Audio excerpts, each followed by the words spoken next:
Hello and welcome to a new episode of the Media Freedom Rapid Response webinar. I'm Katia Mierzejewska from Article 19 Europe, a freedom of expression organization and part of the Media Freedom Rapid Response Consortium. Today, I have a great pleasure to talk with my esteemed guest speakers about challenges, struggles, but also opportunities on how we can make sure that press freedom and safety of journalists are remaining as a high priority for the audiences, for civil society, but also for decision makers. Before we dive into the conversation, I would like to say a few words about the MFRR mechanism. MFRR tracks, monitors, and reacts to violations of press and media freedom in EU member states and candidate countries. We, as a consortium, we provide legal and practical support, public advocacy, and information to protect journalists and media workers. It is organized by an alliance led by a European Centre for Press and Media Freedom and includes organizations like mine. So Article 19 Europe, European Federation of Journalists, Free Press Unlimited, International Press Institute, and Observatory Balkani Caucaso. The project commenced in 2020 and is co-funded by the European Commission. And now I will let myself to start by a brief introduction to the topic. The topic of today's webinar, as we already mentioned, is how to keep press freedom high on the global agenda. Because as we are painfully aware, violations of human rights and press freedom never take a break, but at the same time, global attention often does, as well as attention span and the availability and capacity of people to be constantly alert and informed about everything that's going on in the world. Public, civil society, citizens, but also decision makers can quickly become overwhelmed. We can all become overwhelmed by the magnitude of the news, of tragedies, of crises that we've been exposed to every day, and we're hearing about the revelations from all parts of the world, which can become a lot to digest. So it can get overwhelming, for all of us. The repeated reports of violence and repression, especially during ongoing wars like in Ukraine, or long-standing crackdowns on civil society in autocratic states such as Russia or Belarus. But even in places where suppression is rapidly escalating and it's a sort of like a new emerging crisis, like in the case of Georgia, as we've been observing this year, the international spotlight can fade as well, while governments adopt the Kremlin's playbook with alarming speed, and it seems like there is this growing sensation, unfortunately, that there is little we can really do to address this growing crisis and crackdown on rights.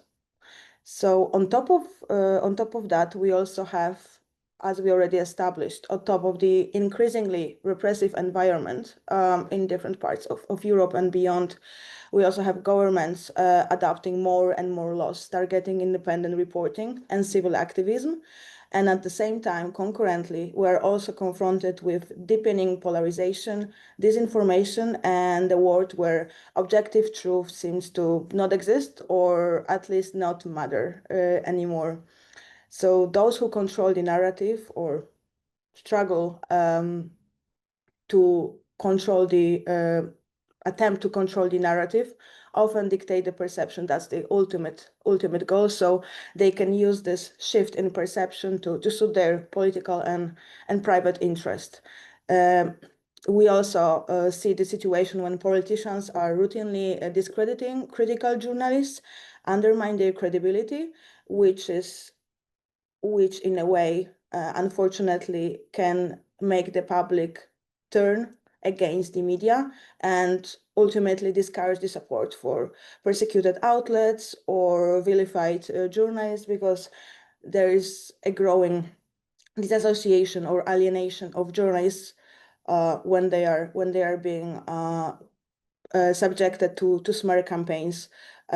They somehow become as outcasts, as like a group which is not part of the society, and then it makes it more difficult for people to really feel the sort of like unity with them. And this all is happening as well in many countries that we already observe. And it happens regardless the fact that critical journalism is in our all very best interest.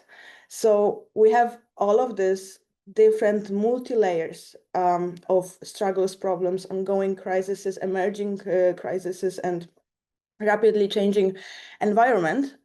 So with all of this, and given the fact that we're also feeling constantly and increasingly overwhelmed, how can we ensure that this pervasive repression, which somehow unfortunately becomes sort of like a part of the daily routine, which of course I'm putting in quotations because this never should be normalized, but at the same time we are constantly confronted with repression in different parts of the world.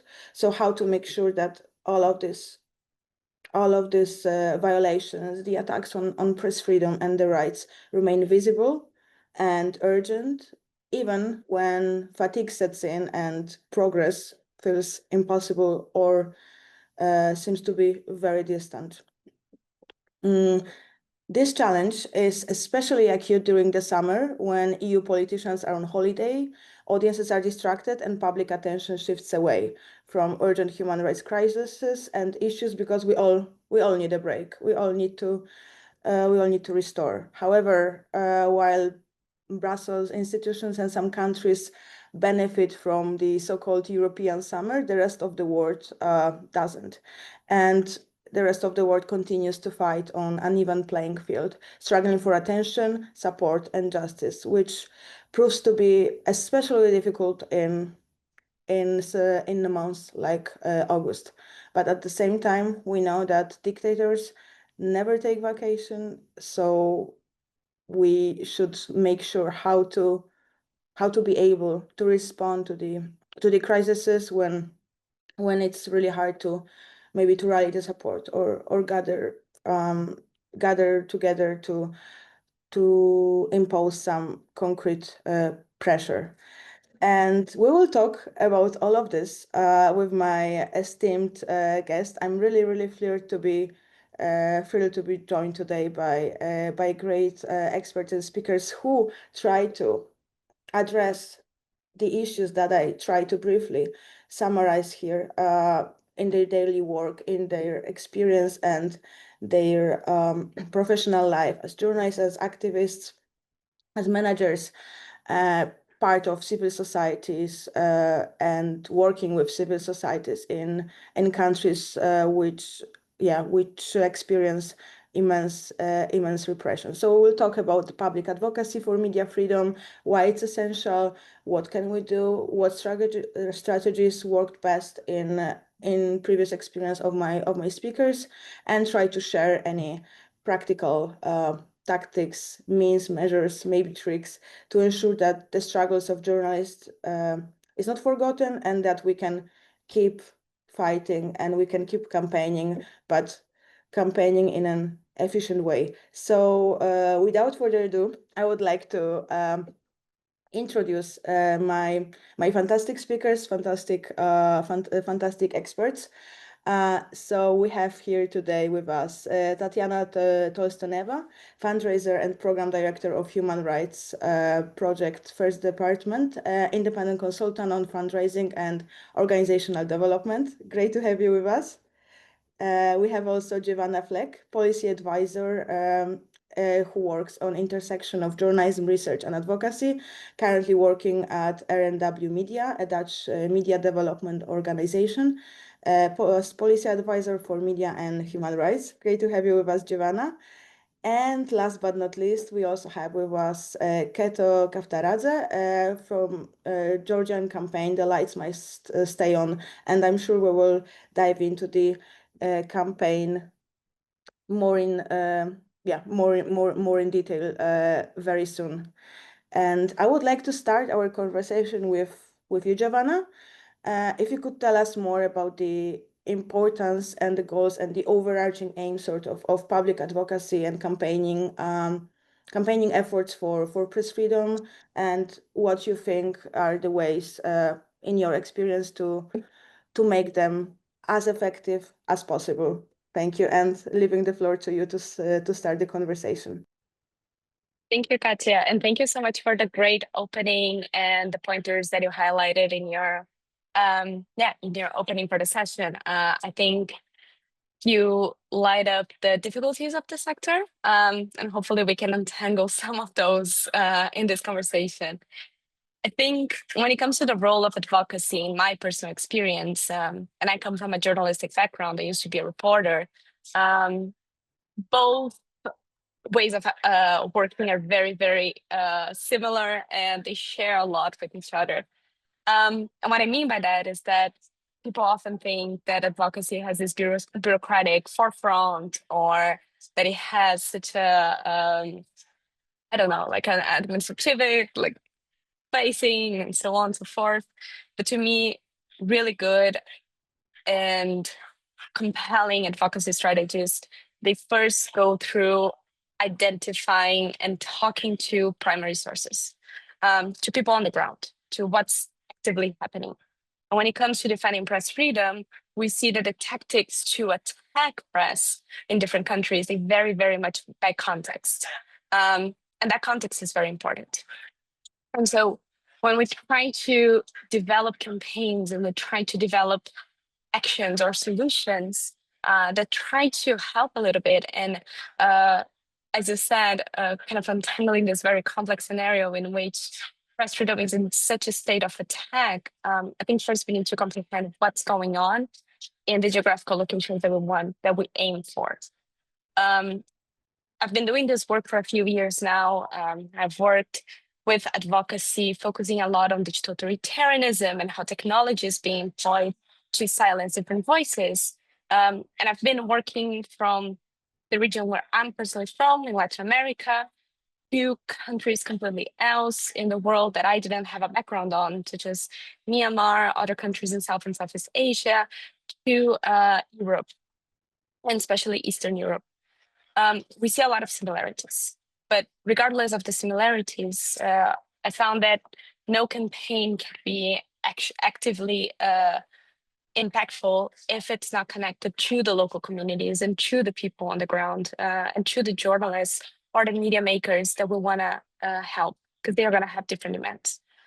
And on that sense, engaging with those communities and engage with those local actors is equally as important in identifying what are the next steps. And I think that building coalition is very important here.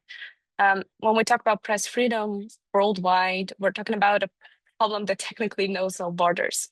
And silencing journalists in one country actively comprehends the press freedom in other parts of the world as well. What we're seeing now in Gaza, for example, is a very extreme example of what happens when the press is not allowed to report, and how quickly the information ecosystem of one place can erode and shut down. We're seeing a terrible example, but that other journalists are facing worldwide as well. And so it's not only bad for people in Gaza, it's bad for all of us.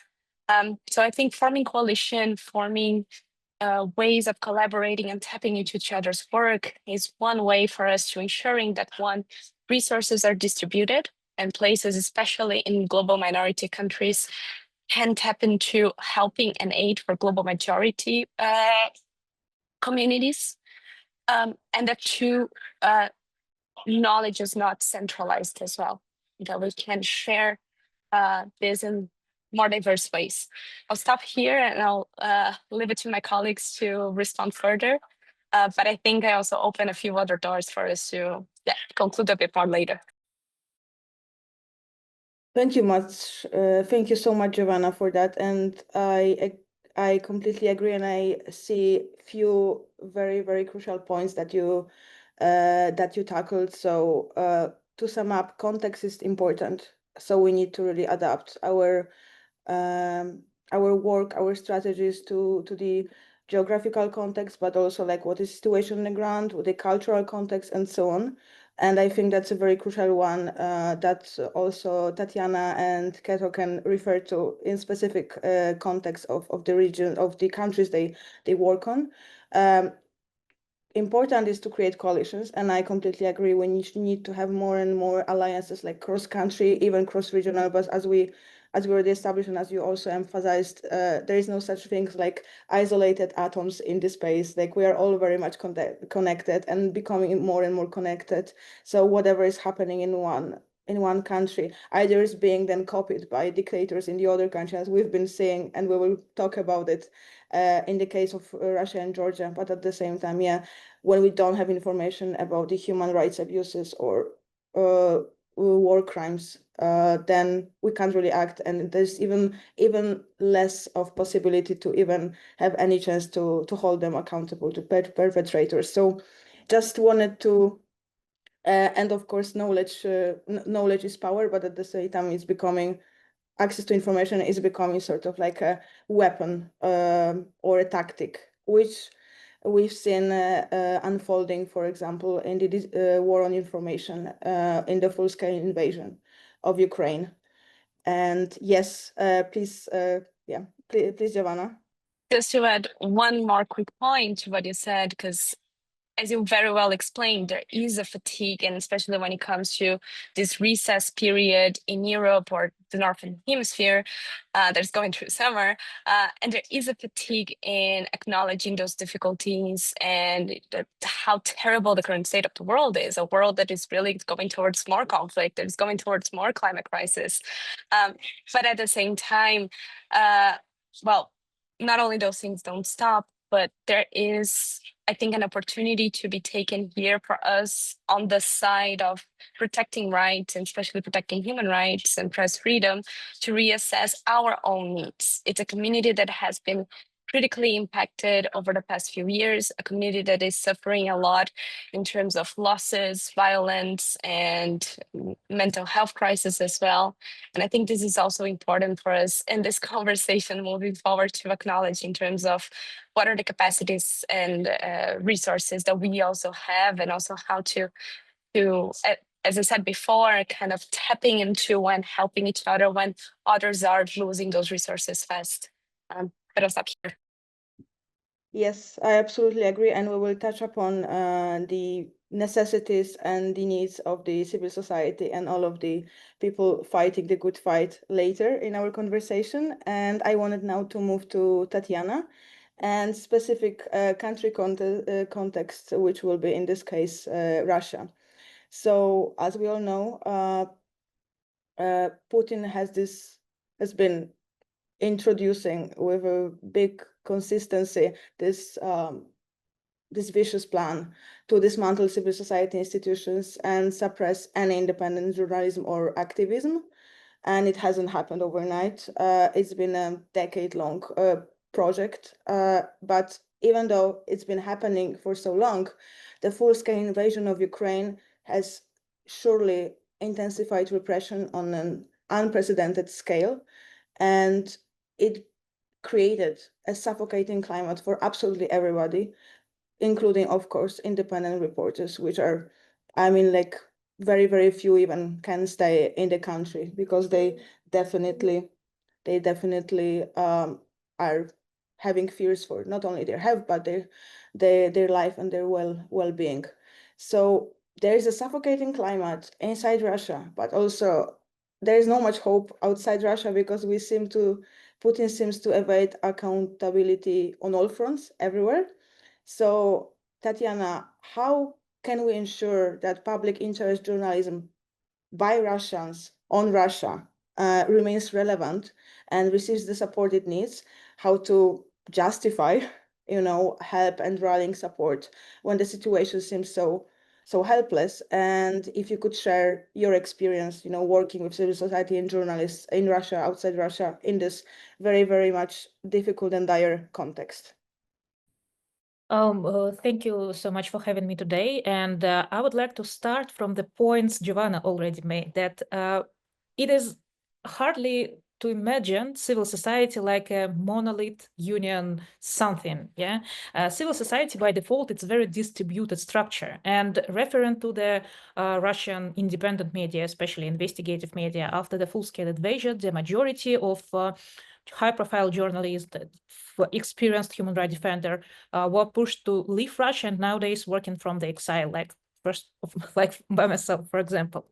But we're still able to operate, and our top list media like Project Media, Верстка Media, iStories, Важные истории Media, Mediazona, and so on and so forth are still able to operate. Why? Because all they have distributed network of contributors in Russia. All those people who still work in Russia, first of all, are very brave. Second, very determined. And thirdly, very anonymous. And believe me, a lot of efforts of all civil society in exile put to protect like anonymity, anonymity,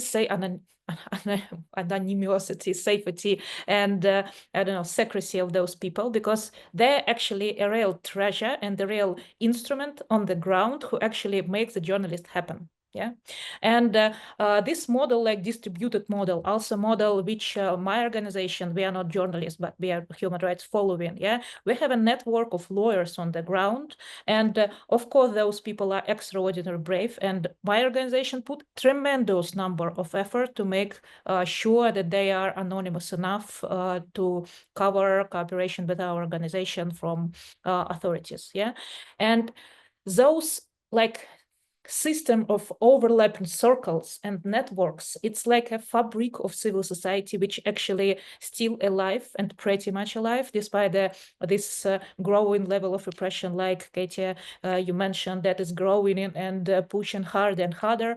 But the advantage of decentralized network, that it's very hard to pick them up. And even you can pick like a one chain or, I don't know, several pieces from different sites, you are not able to trace all the system. And of course, in these circumstances, digital security, and I learned a new world today, holistic security. I tend to name it complex security, but okay, holistic is much more, how to say, much more posh. Yeah, and holistic security approach is definitely what we should pursue and to what we should pay a lot of attention. It includes like digital security, legal security, personal security, and mental security. Joanna, thank you for mentioning it, because in these circumstances, people are going crazy in both sides, inside Russia, outside Russia, and we could not like underestimate this point, and we have to take into consideration also like including in our advocacy strategies. Yeah, and in my personal perception, like big advocacy campaign for freedom of speech in Russia nowadays are impossible because of the possibility of internet blockage, because of the safety of people and so on. But outside Russia, a lot of organizations are able to do it, like Russian Human Rights and Media in Exile, and the different, let's say, multinational actors like Article 19, like Giovanna's organization. Yeah, and I think that we, organization in exile, are experienced enough also to make a bridges between our entities, yeah, and make an extra layer of this decentralized, disaggregated strategies. Yeah, to close up, I would say that unfortunately, this is not a time for a huge, loud wins of civil society when everyone's celebrating and going with the flags to the parades on Tverskaya Street in Moscow. No, it's not the time. But we still have a window of opportunity. We still have a lot of options to collaborate between different layers of civil society. And the top high priority should be put to the people who still in Russia, maintaining their security, and to making those bridges between Russian inside and Russian in exile alive. Yeah, to support people who are still traveling, who are still can make some offline gathering with all security precautions measures. Yeah, and despite the fact, so me personally, it's like my 5th year in political immigration, and I have never had any tendency and intention to leave my country. And despite the fact that this is challenging time, me and my colleagues and also my colleagues from media, we are still don't lose an optimism. We know that our approaches are unconventional, sometimes strange, sometimes weird, but it is what it is, and it's still working. Yeah, thank you. No, absolutely, I agree, and thank you so much for your intervention, Tatiana, but also for your immense work. Yeah, I guess like when we live in such strange times, like the unconventional approach is the one to go, because like it's not something that you can be really prepared for. There are no playbooks for us how to what to do, how to protect civil society, how to protect pillars or shreds of democracy or any kind of activity when there is a dictator who basically is dismantling all of the rights. And I think I just wanted to add like one more comment to what you said, that when there's this fatigue or when the situation in Russia seems hopeless, when feeling and listening that you and your colleagues, so people who know the context the most, who are Russians living in exile and haven't given up, and you still have this optimism or the kind of a hope, that something will finally, change.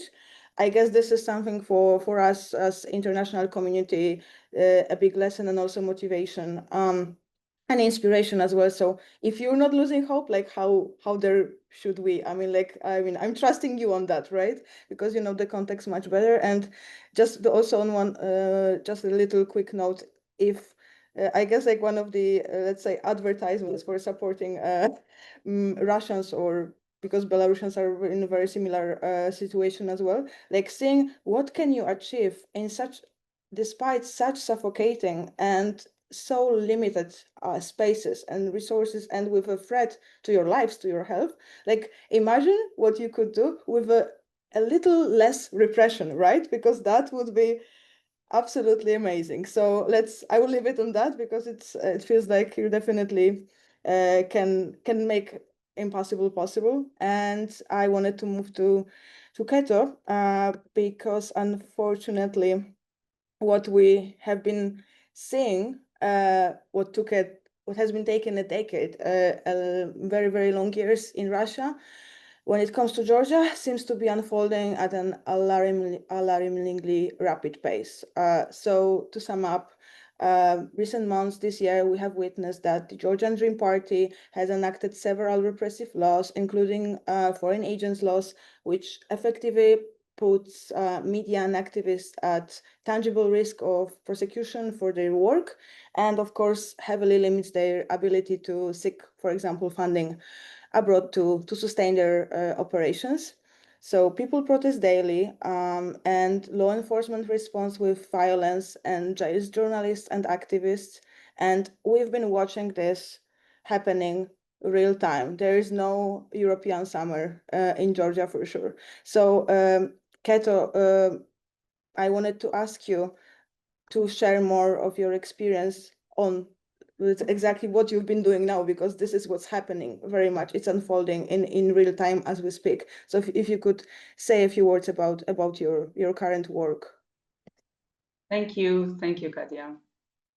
I'm really happy to be part of this conversation, because in my civil life, I am just an executive level manager in business sector, but in my political life, I'm a decent fighter in the streets of Tbilisi, and I am here now. And in an hour, I guess, it's evening in Tbilisi, and Rustaveli Avenue, the main street, will be closed, and I will join my friends there to protest like the next day for us. We don't have summer. I can confirm this. And it's been 9 months and it like for daily protest. But for me personally, everything began when Russia invaded Ukraine, because at that time our government did not support our friends there as we expected, like people wanted at that time. And we understood and we admitted that our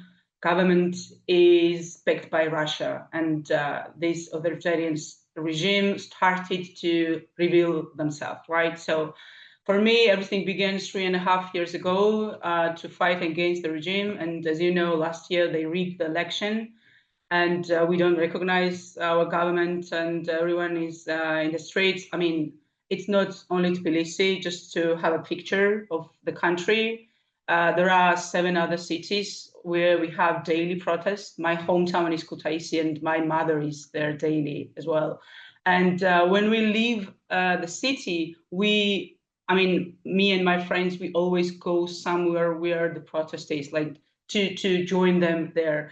I mean, personally, I never left during the summer Tbilisi without consideration. Like, where can I go to do my job, like my daily job there? That's the story we live in right now. So it is life for us. This is war, and we fight. The reason why I want to share the story of Georgian media is that we started a campaign. The name of the campaign is The Lights Must Stay On. And for us, light is the media because it tells truth. Like, you know that propaganda works like. For us, like a small country as Georgia, it spreads easily, and fighting against it is only way to have the truth, right? I represent small online media outlets in Georgia. All of them, I mean, most of them are united, 22 for now, from all over the country, minimum 1 from each region of Georgia. And they are loud when they say that we are not going to surrender, right? We are not going to be in the list of foreign agent list. I mean, the government required them to be in the list, and they don't do this, firstly. Then secondly, other laws, like we have several of them. I can't even catch them because I always say that I don't recognize our government and I don't follow their laws, right? But still, civil society and media, they have to, because all the financial supports that they had from abroad, from our friend countries, from EU and or the Western countries, they don't have them anymore. It began from June, and right now they are just, I don't know. For me, fighters, enthusiasts, they work daily under the threat, under the financial problems, and it's live. I mean, it has already started for them. But once again, we started this campaign to call for supporters, and we built the platform sinatle.media. It's the domain of the platform where media supporters can contribute. Like this is the crowdfunding campaign. We had a huge protest, especially for media to support a few days ago, like 5 days ago, on Rustaveli, and it was symbolic. We asked supporters to bring lights from home. I don't know in English what is the name. That's lights. I don't know.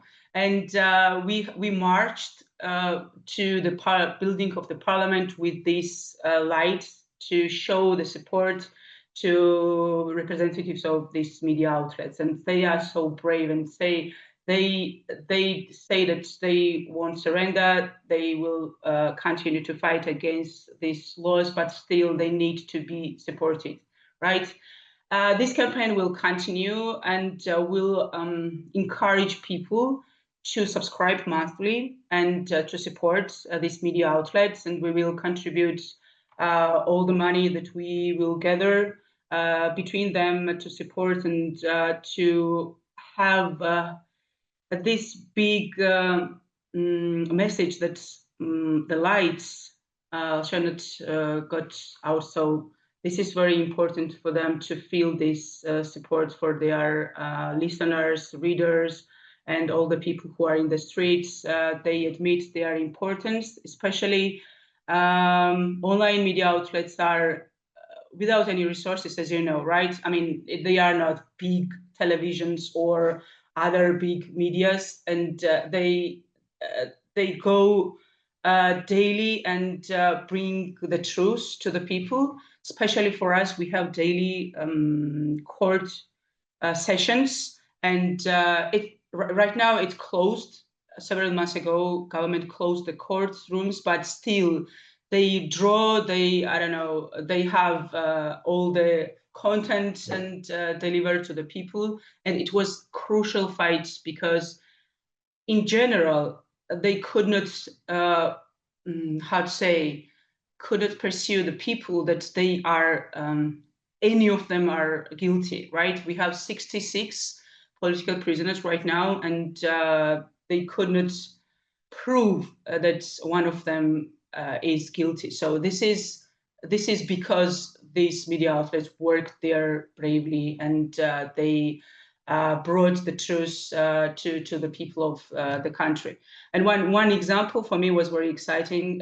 2 weeks or 3 weeks ago, one of them was free from the courtroom. I mean, from 66, 2 of them are free now.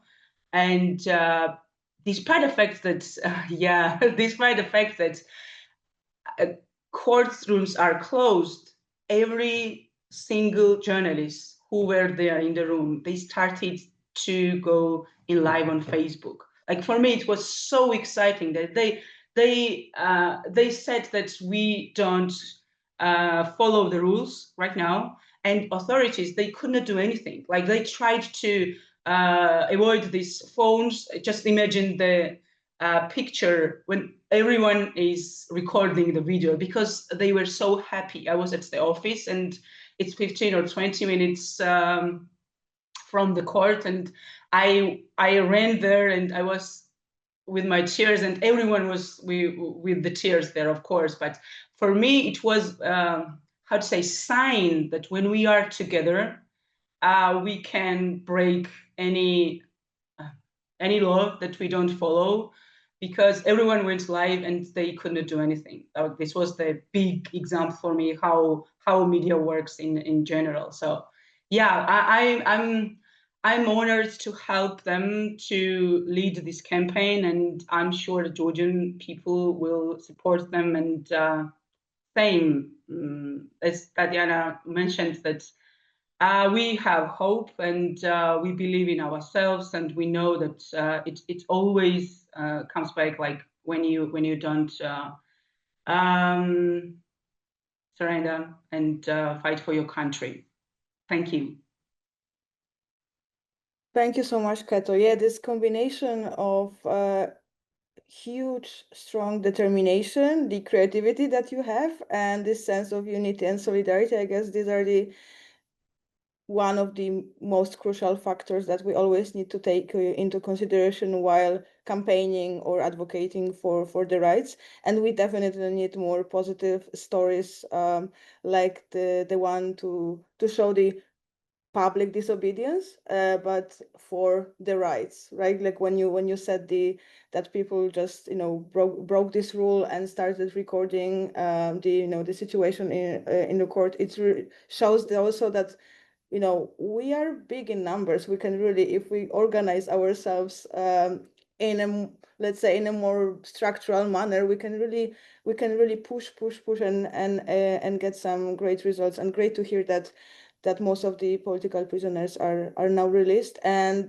just to say, the campaign, I'm a huge fan. It's really compelling, and it really hits the right tone, because it's exactly that. Like, without independent, accurate and quality journalism, we kind of operate in the dark, especially now when there is, like, with this fight on narrative and everything. It's really hard to see what is being created as a content to pursue you or sway you in certain direction of what is actual information. So we really need trusted outlets, and they're being targeted for a reason, because they're having exposed everything is definitely not convenient for those who are in parliaments and those who are in governments.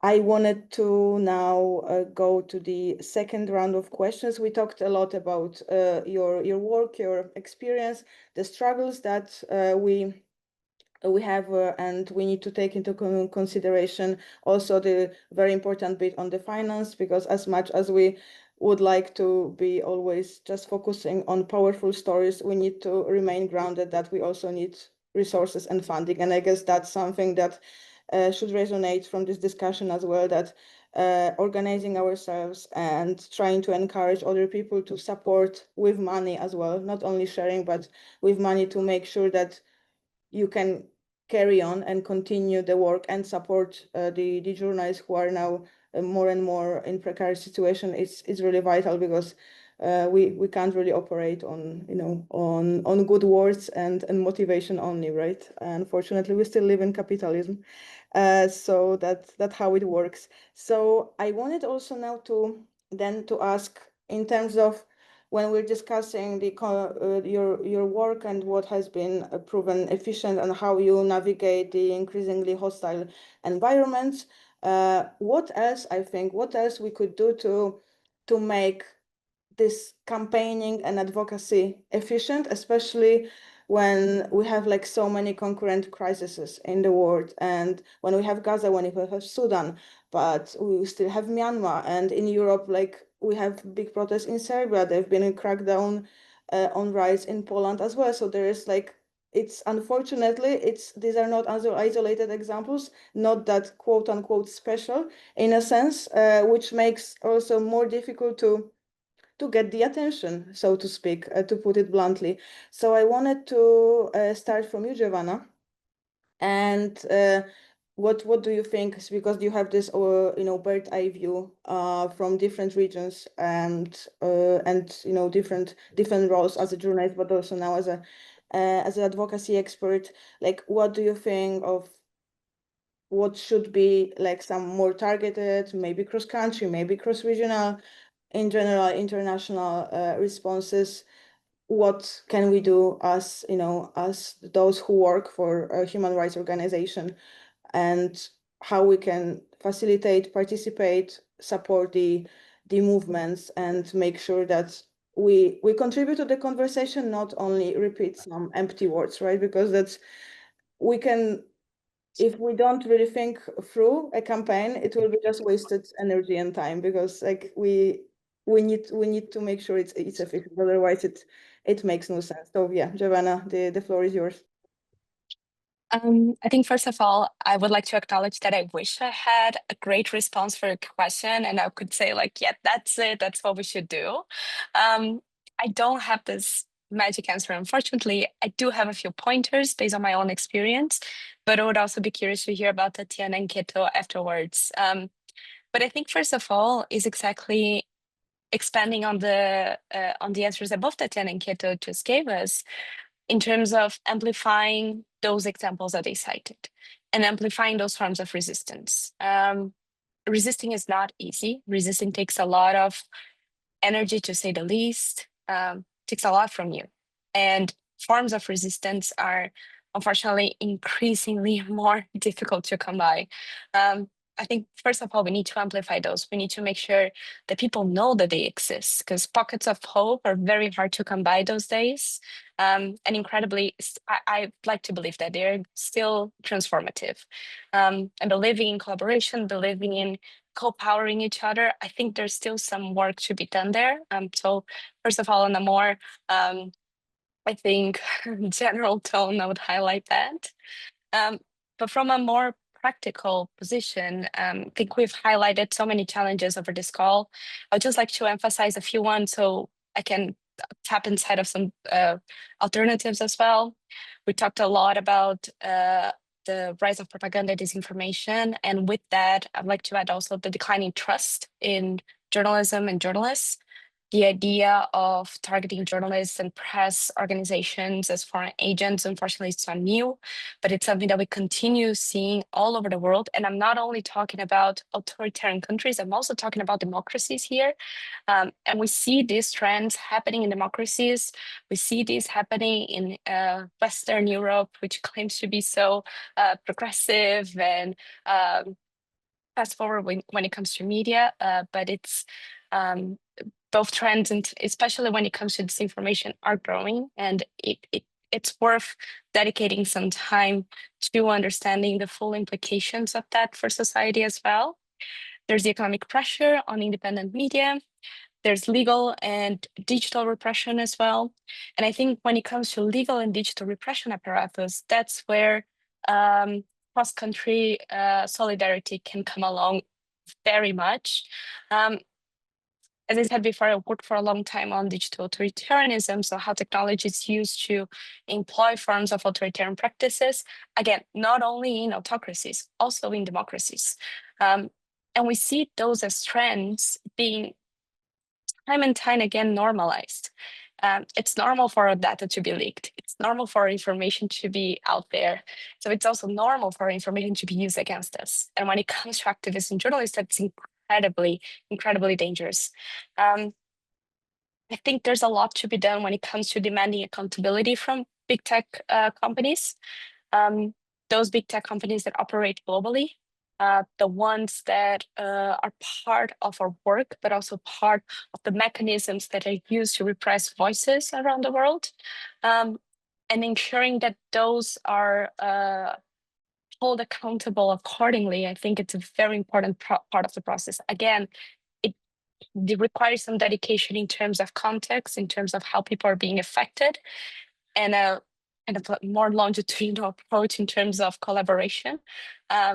There's a lot to be done still in regulation, but regulation alone is not enough. One small example, I've been seeing a lot of press organizations suing OpenAI for malignant use of their data and their content. And we know about all the pitfalls when it comes to AI-generated content. It would have been amazing to see a unified approach when all those press organizations, and much more as well, organizations that don't have the means to sue OpenAI and to enter a legal battle against OpenAI, to be part of those litigation processes. Because this is something that it's happening across borders. It's not only with one specific organization, it's widespread. But this is just a small example. And when it comes especially with dissemination of propaganda tactics and disinformation, there's a lot for us to do in conjunction and in action together. I think when it comes to strategic litigation as well, we should be able to access the international tools that are in place to protect us and strengthen those tools as well as much as possible. I'm talking about international courts of human rights, the Inter-American courts of human rights, the European Court of Human Rights. Those are mechanisms that should continue to be strengthened and should continue to be accessed by civil society, and we don't see that. In fact, we see an emptiness of those mechanisms, which only helps authoritarians. So I think that there is some work that we can do in terms of strengthening those. Again, knowledge sharing and direct support toward journalists at risk, I think that's very detrimental as well. But there's also another side of the work, and it's something that RNW Media focus a lot, which is on the side of literacy and engagement with civil society, from awareness rising. Keto highlighted brilliantly the strategy behind the campaign to highlight the importance of media. I think there is some cooperation work that we can do as well, internationally, globally, to regain this trust, and to see that the process in terms of validating voices that are reporting, that are ethical, that are acting in the best interest of civil society, should be valued and should be a part of people's daily life, of people's quotidian. I think those were my points. I'm sure that I'm going to have other ideas later, but I really want to hear from Tatiana and Keto as well.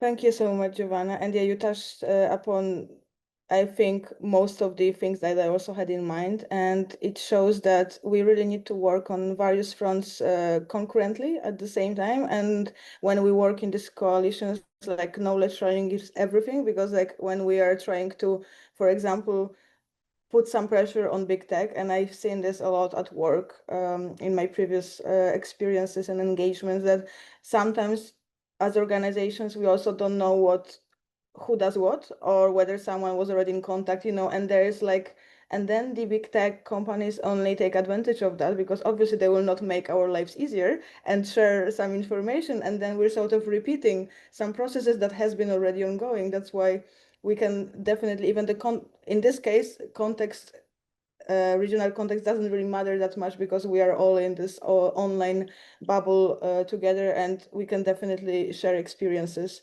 And of course, I think that at the same time, I think that when you said about the international justice mechanism, I think it's crucial, because like what came to my mind right now, why it's so difficult to make public advocacy, it's maybe not even, it's so, sometimes it can be fatigue, but fatigue stems from the fact that nothing is changing. So we feel like we're campaigning, we feel like there is some pressure, but at the same time, there is never a resolution, there is never a redemption.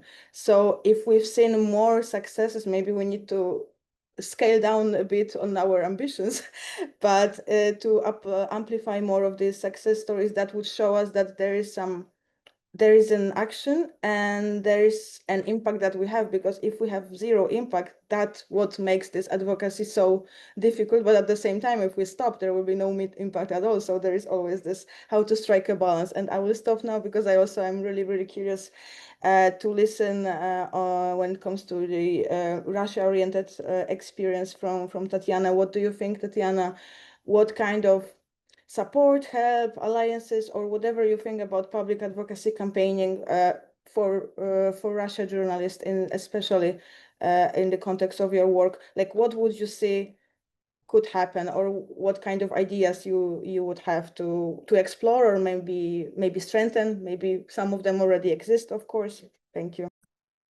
So I just would like to be brief on this case, because in my, from the personal perspective, I think that the most valuable thing could be for international players like you, Giona, and you, Katie, to take this international advocacy part on yours, because you are professionals in this. Yeah, you always can contact me and my colleagues and to ask what is going on, to brief us, to brainstorm together. But to put the burden of international advocacy on us means that we are not able to do our day-to-day work and maintain our networks on the ground. It's the first part. And the second part, sorry, it's about money, because I'm fundraiser and I'm always talking about money, means that I see that donors tend to be very, let's say, classical when they select players who they will support.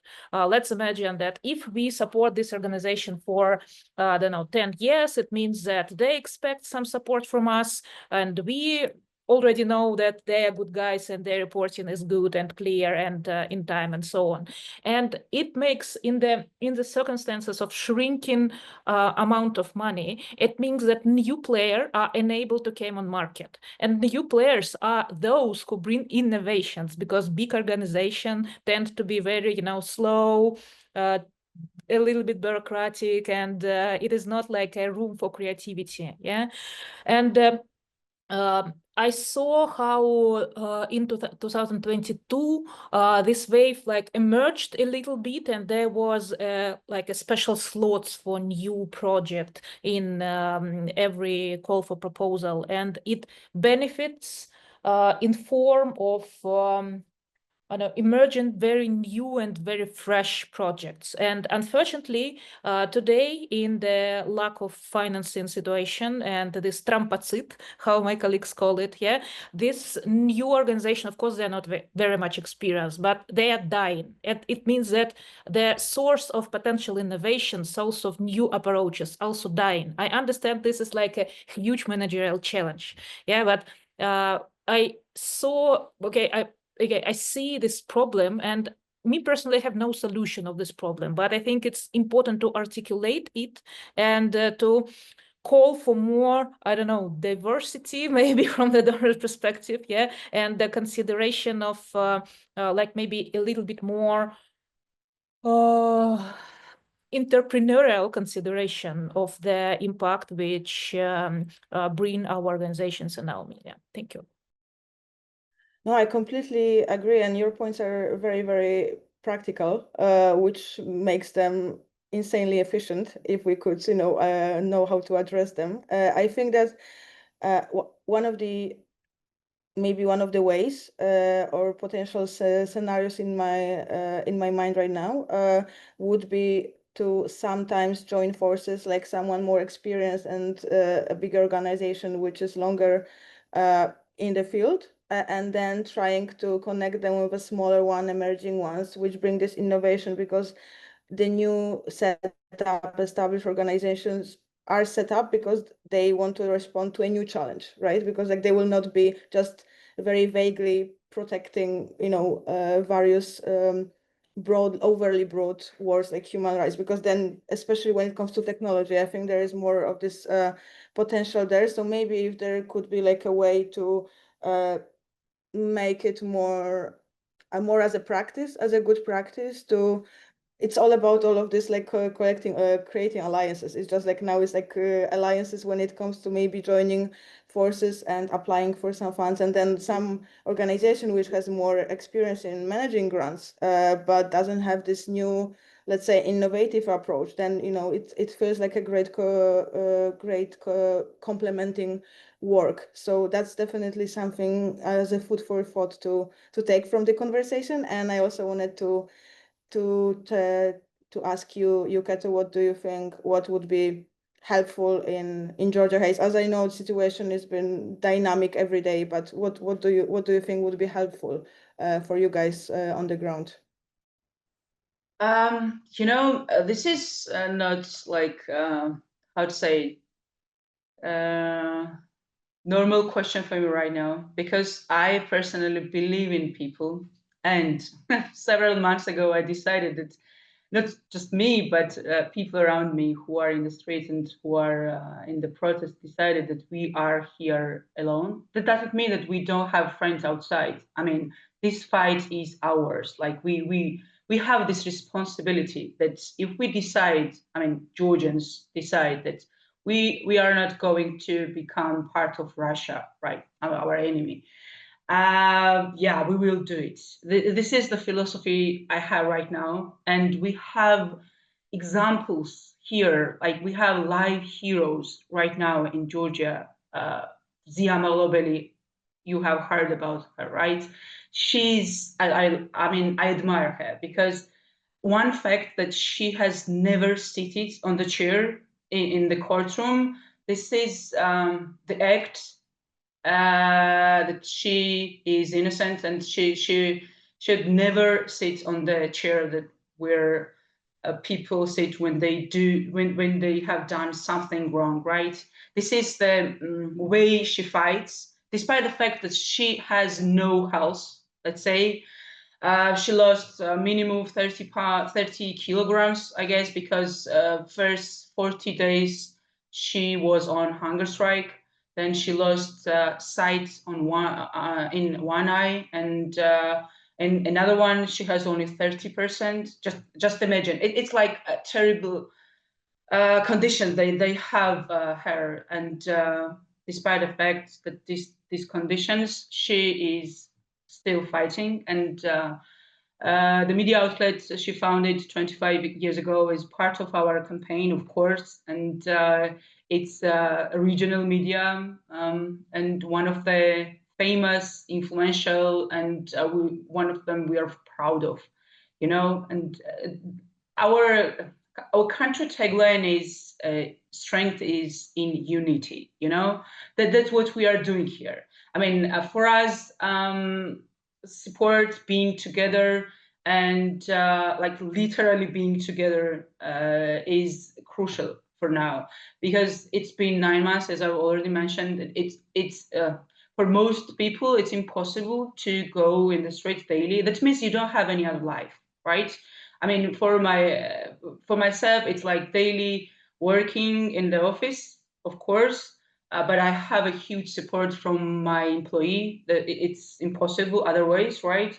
And I go to the streets. I help to campaign. It's one campaign I'm talking about, but everyone who is in the streets, they do enormous work to support the protest itself. Like they plan daily different kind of activities. They do discuss. They go to the regions to talk to the people, and they like work daily. Everyone in the street works daily. It's not just being in the street and to protest, right? And it's not easy to do. It's daily, and right now we how to say we expect that from autumn people come back to the streets, and I have a feeling that I have saved the street, I mean Rustaveli Avenue, for the future big fight that we are waiting for in the streets. We had in December, you have seen this pictures and all the images. I'm sure that we are waiting for it. Like we know that the fight is ahead of us, and I have this feeling that I saved in winter times, and we had -10, and for Georgia it's really cold. We were there in the cold, and we are there in August, and it's really hot in Tbilisi in August right now. So yeah, we are waiting for our big fight here. For we have election, as you know, in October, and of course we don't support the election. We are not planning to go there and vote because yeah, we don't recognize. But still, our big fights are ahead. The main thing is that we have this belief that they could not, how to say, spread their fear as they planned. This is the first knowledge that I have right now around me, in my neighborhood, at the business community, in the business community, with my friends, of course, and with my family. And as I already mentioned, my family lives in another town, Kutaisi, and they share with me what's happening there. And one thing that I can confirm is they could not share the fear that they were intending, because they were violent, and they expected if they arrest people and torture people, and they did, we would stop, and we did not, as you know. So this is live, and we fight. So I'm proud Georgian, I can say, to be part of this big fight. So I believe in victory, and yeah, thank you once again. To go back, what can you do? Of course, spreading a word is the first thing, as you already mentioned. It's so many. I mean, we have wars, right, in Ukraine, in Gaza, and I understand that it's not easy to be seen during these hard times in the world. But still, we need to be seen and to be listened, and to use big scenes and big audiences to speak about Georgia. Because once again, when you know that your friends are with you in this fight, of course you are stronger. And there are some people who lost their hope because of they could not see anything from anything like active and any action that brought us real results from our friends. So yeah, this is important for us. Sanctions, for example, this is crucial for us because Georgia is a poor country. We don't have a lot of money here. If they sanction our regime, representatives of our regime, it will really help. I mean, they don't have as much as many money as it needs to fund authoritarian regime, right?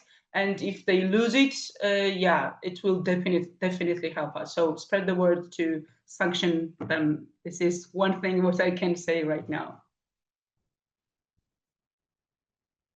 Thank you, Keto, proud Georgian, and you have every reason to be. You guys are fantastic. Seeing this resilience, creativity, and this strong unity is really inspiring, which makes it easier for me, how to put it, maybe not easier, but it makes it hard to ignore your fight, because it makes, I think it gives this feeling that we want to really help you in some ways, in any way that we can, because seeing this fire, this Georgian fire against the authoritarian regime is really inspiring, and we definitely need that. They didn't expect that you would keep fighting that much, and I think this is the chance, because you took them by surprise. And as you mentioned, like what we can do is definitely spreading the word, joining all of your campaigns, sharing them with others, calling for targeted sanctions. This is something of what we also try to always highlight with the MFRR consortium. And I want to stop here, and I want to really thank each one of you, all of you, for your great work and being such great human beings. That's first, really focusing in your life on trying to make a difference and an impact. That's really inspiring, and that's a pleasure and my honor to have met you and discuss the campaigning for journalists with you. And I'm sure, I hope this is not our last conversation. Let's keep talking, especially since there are a lot of synergies. And we should, as we talked a lot about building new coalitions, new networks, and more and different layers. Let's do it. Let's practice what we preach, and let's make sure that we take breaks, we focus on our mental health as well, but we don't give up, because this is what they want, the autocrats want, and we can't give them this satisfaction. Like, this is not in our nature, right? It would be too annoying to give them satisfaction. And so I want to say once again, big thank you. And I guess like that we really take a lot from this conversation on how to be innovative, creative, and how to always believe in networking, because as we established, we are big in numbers. So if you really connect there are good people out there as well. So if we connect all of people who are somehow dedicated, I guess we can really make an impact, and we need to just keep going. So thank you, and have a lovely day, have a lovely evening.